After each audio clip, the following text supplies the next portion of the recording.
back in here.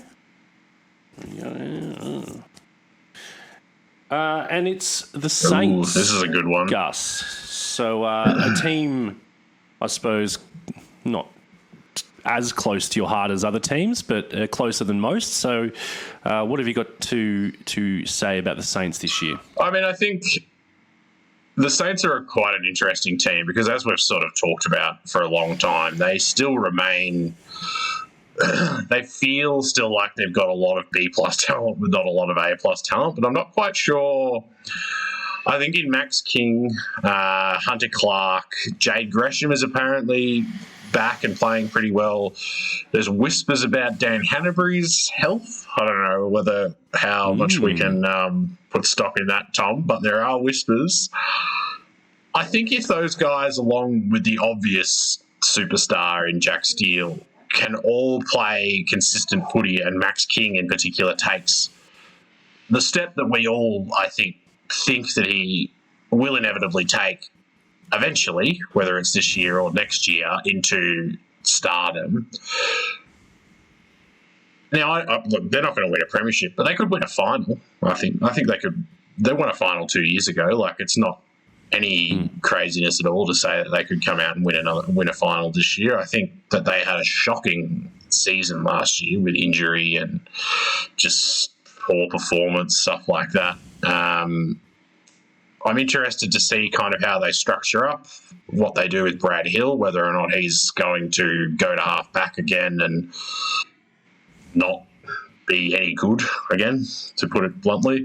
I'm interested to see how Paddy Ryder goes this season, whether or not he can kind of continue what he's been doing, which is just defying age, or not defying age, like defying age at centre bounces and ruck hitouts, and then not defying age basically everywhere else because he's too tired to run around.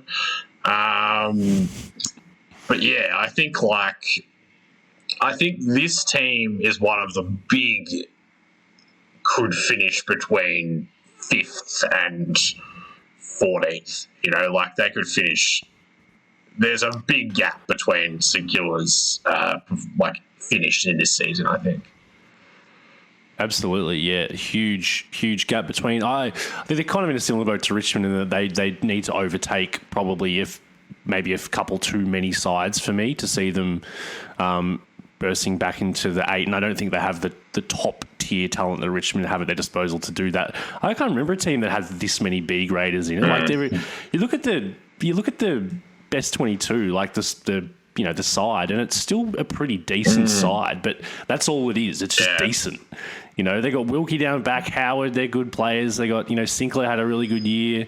They got Brad Crouch, Steele, Zach Jones through the middle. Zach Jones, if he's Steele fit, is a superstar. Steele's a superstar, one of the best players in the league. But beyond that, But that's what I'm saying about. That's what I'm saying about Clark, Hunter Clark, Max King, and potentially Jade Gresham. Like, those are the guys that I'm not saying that they are going to, but they have the potential to jump into that star category. And then suddenly you're looking at a really interesting team where you've got a lot of good players and you've got that star talent in there.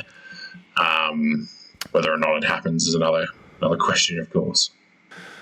Yeah, exactly. And I think they're a little, if they did get, marked improvement out of those guys that you mentioned, then that's wonderful result. It's probably unlikely that more than one or two of them would break out in that way.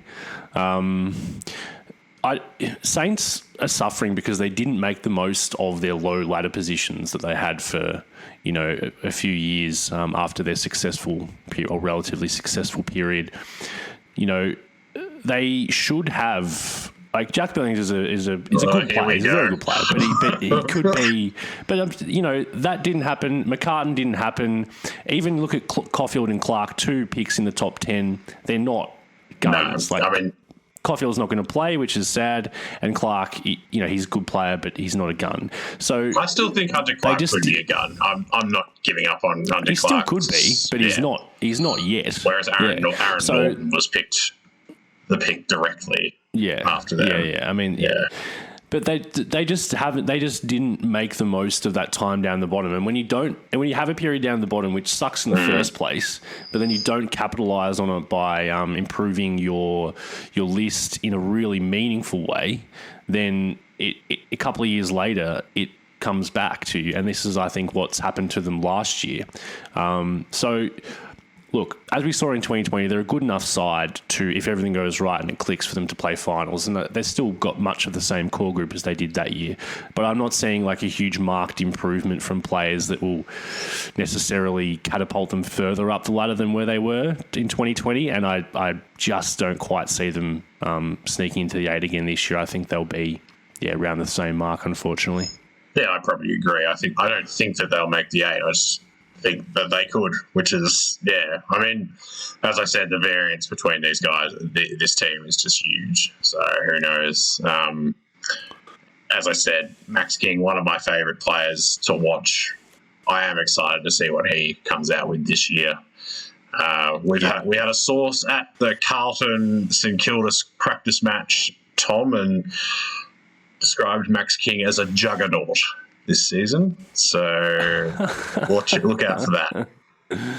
Yeah, also at the Pracky match, Josh Battle playing as a sort of a permanent intercept defender good. After having been thrown around a lot of his career. I think that's a good move. With you got Howard to play on the big dogs, and then Battle is kind of the centre half back. I think that's a better setup than they've had in the last few years. Sounds bloody beautiful. Tipping for the top 4. Top 4 for the Saints. All right.